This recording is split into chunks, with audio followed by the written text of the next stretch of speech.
Okay, here we are with Eugene and Faye White, who have a home in Roanoke Park that sustained a fire. So tell me, how did the experience go for you? Very satisfied.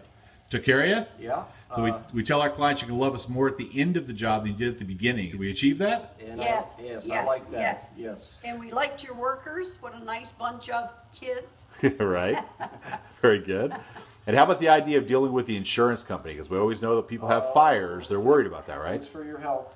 Yeah. Well, the insurance company wasn't the problem. It was the bank. Right. Having to send the money to the bank and then trying to get it back from them.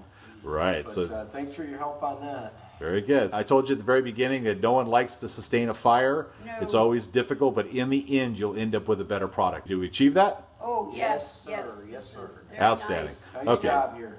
Well, you guys have been great clients, so I appreciate your help, and this will help other people who have fires who I ask to trust us, and it's important that they meet people who have done that and are happy that they did.